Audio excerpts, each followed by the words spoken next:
Back in 1946, I was at a horrible school, boarding school in Sussex, and the only thing to be said in its favour was the headmaster showed silent films every third Sunday in the winter, and he would rent them, couldn't afford a sound projector, and he would rent them from a company called Wallace Heaton, which was a film library, and so we were all shown the films of our parents' generation.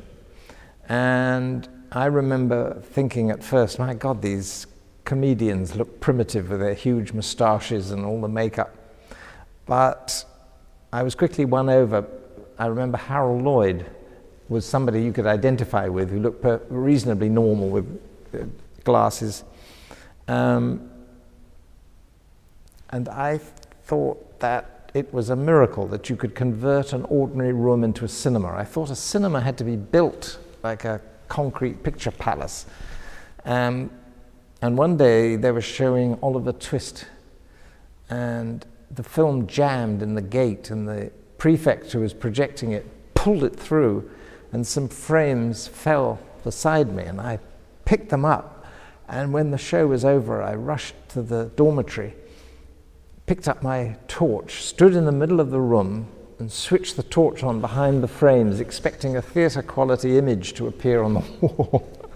I was always rather inept technically. And I just got a blur. I couldn't understand this, but I asked my parents for a projector. And for Christmas, I got one. And I had failed to say movie projector, and they gave me a slide projector.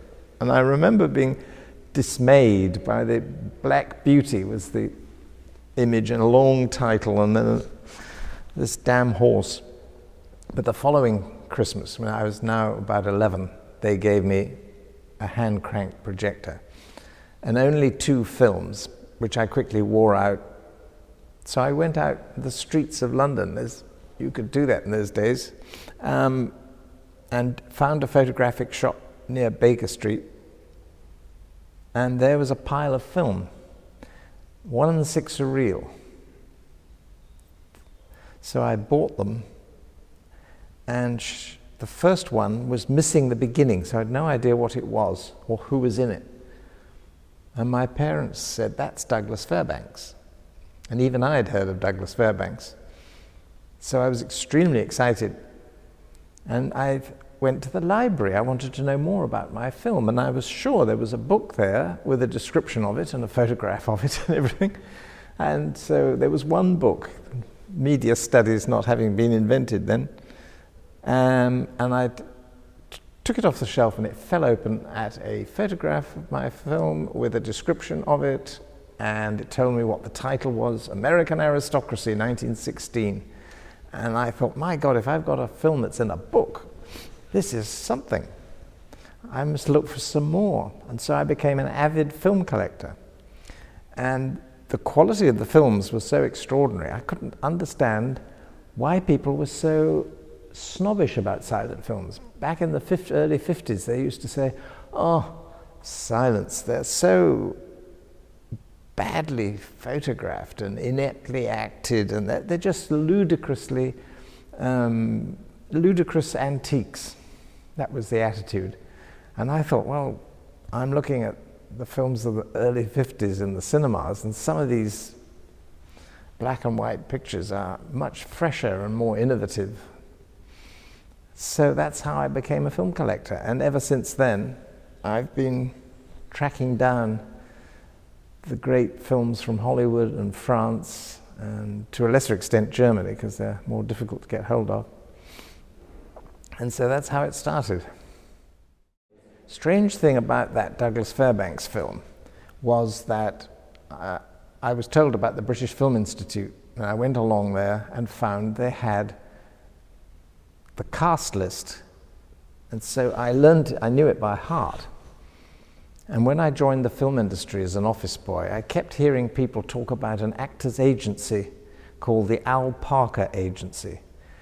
Albert S. Parker was the villain in my Douglas Fairbanks film, and having a one-track mind, I knew that this fellow was the same one.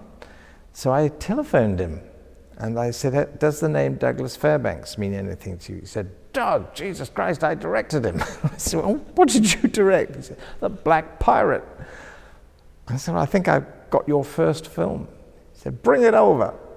So I took my projector and I took my little film and I ran it to him, and he was enchanted to see himself all those years earlier, as was his wife. And they arranged a dinner at which I would show my films to people, to his clients like Trevor Howard, Clive Brook, even James Mason. And when silent film directors like King Vidor, who made The Big Parade, came to town, Parker would tell me. So I was able to interview them.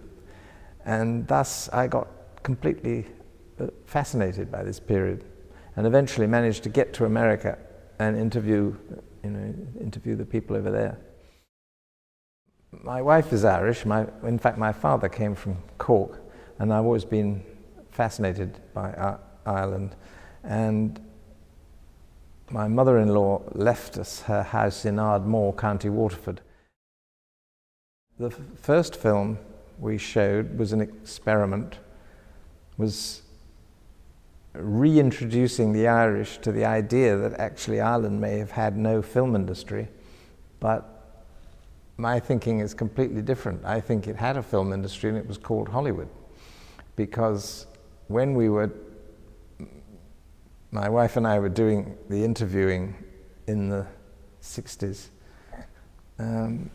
they always used to notice her bright red hair and say, where do you come from? And when they heard it was Ireland, of course their forebears came from Ireland. Many of them had been born there. And it seemed that there was an unending supply of Irish people, of people of Irish descent, who created the silent film industry, from Mary Pickford via Canada, Max Sennett, also via Canada. It's directors like Raoul Walsh, John Ford, of course. So many of them. Fascinating subject. But we chose William Desmond Taylor, who was the victim of a murder, never solved, 1922. And that's all he's known for, is being bumped off in February 1922, I think it was. But he was also a very good director, and this film went over extremely well. Joanna enlists about World War I with Mary Pickford in the lead. And that was the beginning of the Silent Film Festival that we had here. This was the first time we've done more than one or two films. Yes, I think there was something like 18 titles this year. I'll tell you a funny story connected to William Desmond Taylor. There was an Irish archivist called Liam O'Leary who worked for the British Film Institute, and he was doing a book about the Irish in Hollywood. And he sent me a photograph of William Desmond Taylor's house in Cappoquin. And I don't know why he sent it to me, because I was interested in the director, but not in where he lived. And I showed it to Virginia, and she nearly collapsed, because that was where she had been brought up, the very same house. And that was quite spooky.